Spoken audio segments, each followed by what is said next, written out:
Zaslužna profesorica dr. Nataša Golob se je s svojim znanstvenim in raziskovalnim delom vpisala ne samo v slovensko, temveč tudi v svetovno zgodovino medievistike, vede v srednjem veku, kodikologije, vede o kodeksih in paleografije, vede o pisavah. Skoraj 30 let je predavala na Filozofski fakulteti Univerze v Ljubljani, med drugim pa tudi v Parizu, Rimu, na Dunaju, na Harvardu, Yaleu, Clunyju, vsepovsod po svetu. Pri svojem znanstveno-raziskovalnem delu je znala povezati različna obdobja umetnosti in tudi različne umetnosti. Predvsem pa je poskrbela za prepoznavnost umetnosti, o čemer pričajo njena bibliografija, torej tudi knjige za najmlajše. Posebno ljubezen pa imate do posebnih črk. To so litere picte, naslikane črke, barvite črke, zanimive črke, iluminacije, ki so po eni strani del besedila, po drugi strani pa to besedilo naredijo bolj privlačno, lepše in zanimivo. Torej, zagotovo niste umetnostna zgodovinarka, kot si jo predstavljamo, ampak ste veliko več. Torej, kaj počnete kot umetnostna zgodovinarka, raziskovalka in znanstvenica? Najprej hvala lepa za povabilo, ampak rekla bi tako, da ste že velik del tega, kar počenjam, pravzaprav povedali. V resnici je v središču mojega življenja srednjeveški rokopis, kakršenkoli pa že je, z vsemi svojimi zgodovinskimi utrinki, ker rokopis je tako kot človek, ima svoje rojstvo, trenutek nastanka, svojo mladost, svojo utrujenost, svojo pozabo. Rokopisov je strašno veliko in čisto vsak ima svojo zgodbo in jih ne moremo enačiti. Ampak pri rokopisih in pri vsem tem, kar ste pač rekli, bi najprej povedala naslednje. Da kot umetnostna zgodovinarka sicer izhajam predvsem iz podobe, zaradi tega, ker podoba je bila pred sliko. In podoba je podoba je bila pred besedo, sem hotela reči. Ker podoba je navsezadnje zapisana zgodba, je občutje, je zgodovina, je zrcaljenje družbe in razumevanja družbe, ki je pripadal nek umetnik v svojem času in v svojem prostoru. Tako da je to obzorje različnih sporočevalcev, likovnih sporočevalcev svojega življenja zelo veliko, ki pa jih ne moremo gledati, se pravi, njihovih del ne moremo gledati, lahko jih pa vidimo. Ker takrat, ko jih vidiš, te podobe, takrat vstopiš vanjo, takrat jo dojameš, takrat si z njo na poti nekega usklajevanja sporočila in dojemanja. Dokler podobe ne vidiš, v resnici, dokler podoba ne stopi vate, je samo nekaj, kar obstaja daleč vstran od tebe, zunaj tebe. In je nekaj mimobežnega. Če pa hočem kot umetnostna zgodovinarka vedeti, kaj se je z neko stvaritvijo dogajalo, potem jo moram v resnici doživeti. Se pravi, moram stopiti v svet ustvarjalca, njegovega okolja, pa tudi, če je to oddaljeno zaradi mene 15.000 let. Nekaj je gotovo skupnega in to je človeštvo, človekova narava, ne. Na drugi strani, kot umetnostna zgodovinarka v stiku z ustvaritvijo, niso vse samo umetnine. Marsikaj je čisto preprosto stvaritev, ki je mimobežna.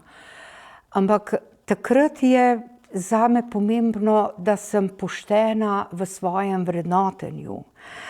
Ker vsak si pač ustvari neko svojo mnenje o delu, pred katerim stoji. To je lahko tako v prvem hipu pravzaprav zaznavanje materijala, zaznavanje barvitosti, zaznavanje postavitve in tako naprej. Ampak če hočeš biti pravičen do stvaritve, jo moraš pa čisto preprosto razumeti tudi skozi njeno vsebino, kaj ti sporoča. Lahko je to zgolj nekaj površinskega, se pravi, tako kot bi v časopisu videl samo naslov.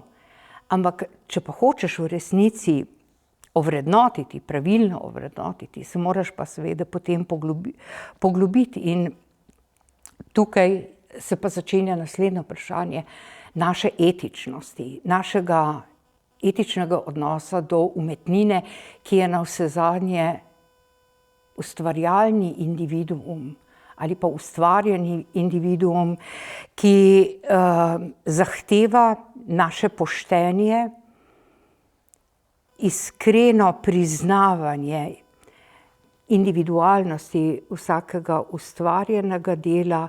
To je približno nekaj takega, kot da zahtevaš pravico do obstoja, do integritete tudi človeka kot posameznika, ki je, kadar govorimo o avtorju, seveda skrit nekje v ozadju. Jaz mislim, da je ta etičnost in ta poštenost ne samo del umetnostnega zgodovinarja, torej ta element, to je element, ki ga mora imeti vsak raziskovalec in znanstvenik. Poštenost in etičnost do objekta, ki ga obravnavaš. Ali je to neko literarno delo, ali je to likovno delo. Tako da to se mi zdi zelo pomembno. Mi smo pa tukaj zato, da spregovorimo še o živalih, kaj ne? In živali in podobe živali seveda spremljajo umetnost od vseh začetkov. Kakšno vlogo imajo in kje jih najdemo?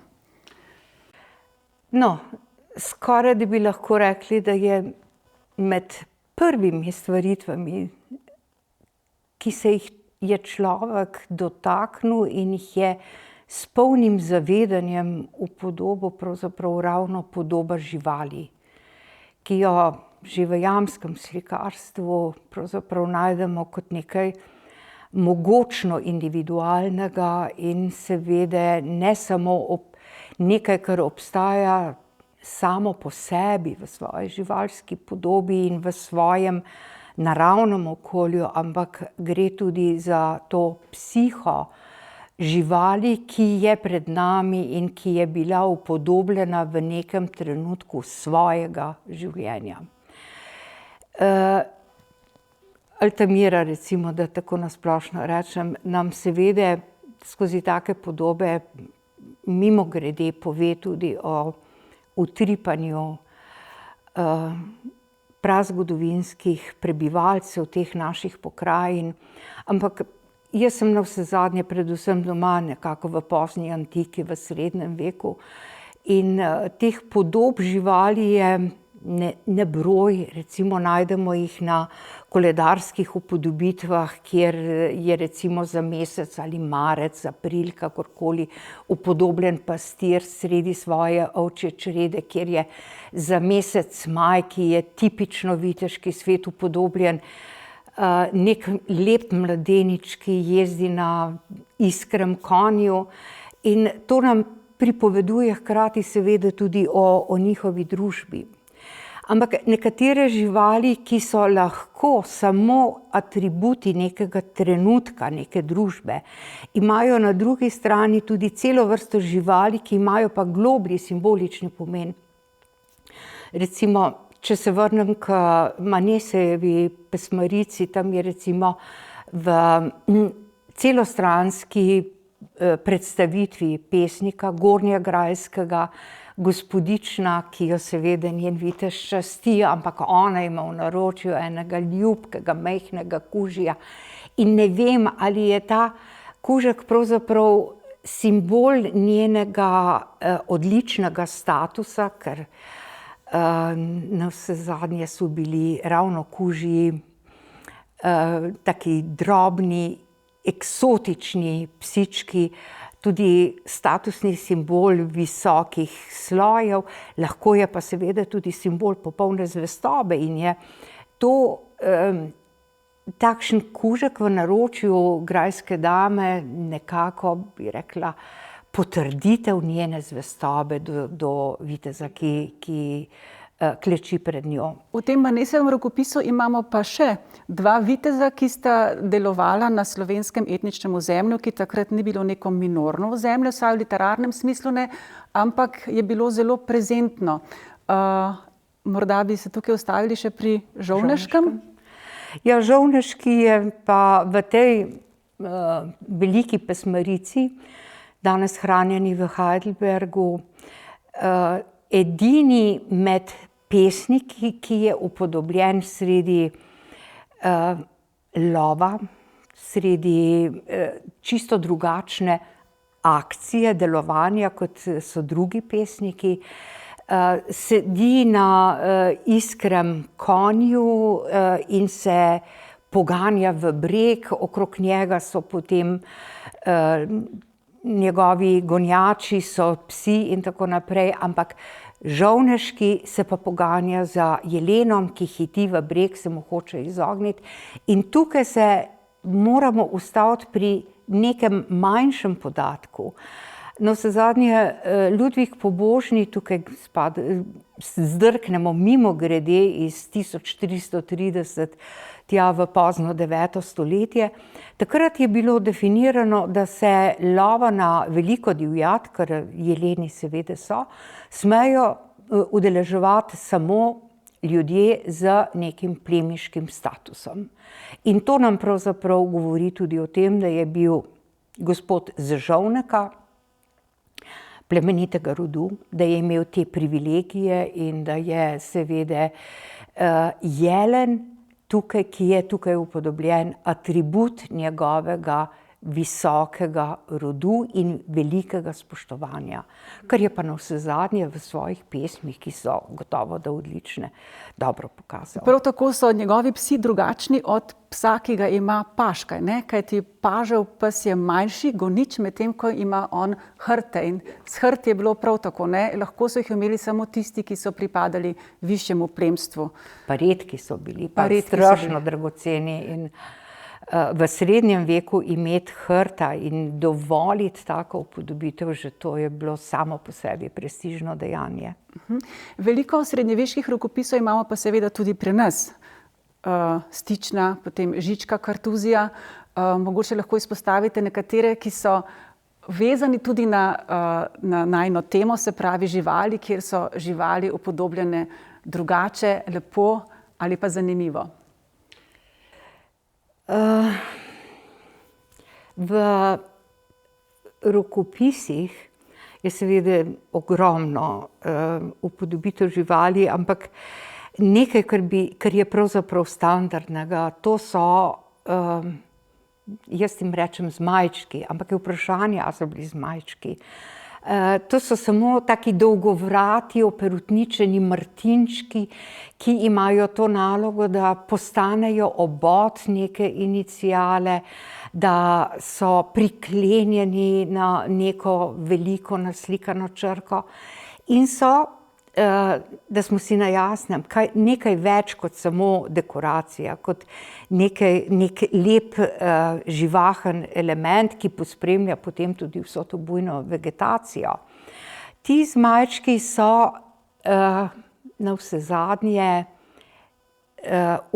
simboli ukročenega nekrščanskega sveta, so simboli ponižnosti pred Božjo besedo, znotraj katere so se znašli, zato imajo potem ovratnice in verige na tačkah ali okrog vratu, kar pomeni, da so popolnoma podrejeni Božjemu stvarstvu in so kot taki večni opomniki tega, da človek ima vedno na razpolago dvoje, ali bo pošten, dober, delal za druge, delal svojo krščansko dušo, ali pa se bo predal temu podrejenemu svetu, ki ga navsezadnje potem, lahko rečemo, upodablja tudi neko bitje, za katerega niti ne moremo reči, da je v resnici žival, ne? To je hudič.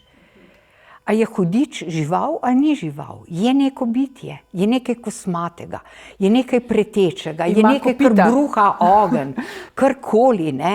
Ampak če se hudič sreča s človekom, ki je pravi pokončni človek, ki se zaveda, kaj je njegovo poslanstvo, potem mu tudi vrag nič ne more. Omenila si v najinem prejšnjem razgovoru The Book of Exeter. In zelo lepo iluminacijo na začetku in zelo zanimivo zgodovino te knjige. Kako se je znašla tukaj? A lahko poveš? Lahko povem. Lahko poveš? Lahko povem to zgodbo. Ta iniciala, o kateri govoriš, je v tako imenovanem glosiranem psaltru iz Žičke Kartuzije, ampak to je bil osebni psalter Beremunda, prvega priorja Žičke Kartuzije. O Beremundu vemo pravzaprav to, da je bil kraljevega rodu, da je bil vojvoda Cornwallski, da je imel ne samo v Angliji velike posesti, ampak tudi na območju, ki bi ga danes preprosto imenovali meja med Belgijo in med Francijo. No, in to je pa seveda področje, ki je kar se tiče knjižnega slikarstva in prepisovanja, bilo stalno v stiku z velikimi opatijami, pa seveda tudi s Pariško univerzo, pa z Laonom in tako dalje. Ampak Beremund je imel seveda to svojo, kako bi rekla, angleško, literarno in zgodovinsko vzgojo. In v tej iniciali so upodobljena tri bitja. Prav na vrhu je morska deklica, ki si češe temnozelene lase.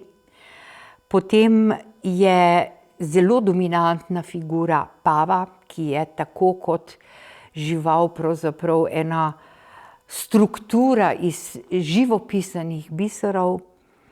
In potem je tukaj še bazilisk, ki je pravzaprav nekako med lisico in med zmajčkom, in ta tri bitja so med seboj zapletena. Če pa zdaj vemo, da je Beremund navsezadnje rasel ob literaturi svojih prednikov, potem pridemo do knjige, ki se ji reče Book of Exeter, in je zbirka pesmi, ugank, pripovedi, skratka kratkih besedil, najstarejši izvod, ki je danes znan, je iz poznega 10. stoletja. In tam je tudi ena tako imenovana uganka, ki govori o tem, da je svet nastal z delovanjem in hkrati nasprotovanjem si med tremi elementi. Te tri elemente pa upodobljajo, te tri elemente, to je voda, upodabljajo potem morska deklica, podzemlje in zemljo upodablja bazilisk in pav upodablja, nadomešča zrak in ogenj. To ni koncept stvarjenja sveta po grškem principu, ampak je dejansko prvinski iz tega angleškega, otoškega, na pol mitološkega, na pol krščanskega sveta. In to je tukaj, ne. No, in seveda, če je bil Beremund prvi prior, je s sabo prinesel svoje knjige tudi. Za nobeno drugo knjigo pravzaprav ne vemo. Eno je prinesel sicer iz opatije D'Urban, ampak ta ni bila njegova, ampak mu je bila dana kot predstojniku Kartuzije, medtem ko glosirani psalter je pa nedvomno iz, tako bi rekla, nekega zasebnega, razmišljajočega sveta. Se pravi, te inicialke so vedno bogate s podobami živali, ki niso samo živali po naključju tam, samo res za dekor, ampak imajo neko vlogo, imajo neko ozadje, zakaj so se znašle točno tam. Katere živali pa se še pojavijo? No, zdaj sem omenila nekaj različnih živali, recimo zmaje, lahko bi omenila tudi poleg pava kot lepega ptiča, feniksa, ne, ki je navsezadnje pripotoval v naš srednji vek iz pozne antike, iz fiziologa. To je Feniks, ki je tudi simbol večnega življenja, potem so recimo golobi, ki so simboli svetega duha in dobro vemo, da so imeli golobi tudi recimo v kultih klasične Grčije svojo vlogo. Orli, ravno tako, Zevs je imel orla, no, in recimo, če vzamemo pečnico cesarja Sigismunda, soproga Barbare Celjske, ne, tam imamo dve živali, imamo tega cesarskega orla na sredini njegovega znamenja, naokrog se pa vije kot en lep okvir zmaj, ki je pa seveda s posebnim namenom upodobljen, ker Sigismund je bil skupaj s Hermanom Celjskim in Friderikom II. Ustanovitelj novega viteškega reda, to je bil Zmajev red, in je tako svoje cesarsko podedovano dostojanstvo z orlom povezal z tem velikim dejanjem, ker vitezi Zmajevega reda so imeli prvo nalogo: biti pošteni, dobri vladarji in skrbeti za razvoj krščanstva in preprečevati vse, kar bi bilo slabega. In še čisto na kratko, preden popolnoma zaključimo, te prosim, da poveš o ločilih, torej kakšno drugo vlogo, praktično vlogo imajo lahko še živali v nekaterih rokopisih. Predvsem iniciala ni samo lepa podoba sredi tekstovnega polja. Iniciala ima tudi vlogo strukturiranja besedila. Takrat, ko je iniciala, vemo, da se začenja neko novo poglavje, nova misel, in oko se ob gledanju iniciale ustavi in razmisli o vsebini, ki jo napoveduje naslov, to je rubriciran naslov ponavadi. Ampak če govorimo o živalih v srednjem veku, potem so na eni strani gotovo da zoološki teksti, ki so zelo pogosto vezani tudi s fantazijo, recimo to je tradicija antičnih fiziologov. Na drugi strani imamo pa seveda eno bogato prisotnost v basenskem, v teatrskem besedilu, v satirah, ker to je pa tisto literarno področje, kjer nihče od vladarjev ni mogel z gorjačo klestiti po teh avtorjih, ampak vendar so lahko na nek preoblečeni način povedali vse svoje kritične pripombe. In basni so nam še vedno ostale. Mi smo njihovi dediči. Srednji vek je posredoval tisto, kar je poznala že sredozemska kultura z Ezopom in tako dalje. Tudi navsezadnje pri marsikaterem zgodovinarju najdemo krasne zgodbe o živalih, ki so recimo v Kurdistanu, pa v porečju Inda Gangeša, daleč na evropskem severu, ne. To je svet, ki ima zelo mnogo obrazov in jih je težko dati v en sam paketek, pa zvezati z mašnico. Vsaka od teh zverinic bi nekaj po svoje želela. Potem pa zdaj jaz zavežem najin pogovor z mašnico in se ti najlepše zahvaljujem za ta pogovor. Najlepša hvala tebi. Lepo je bilo.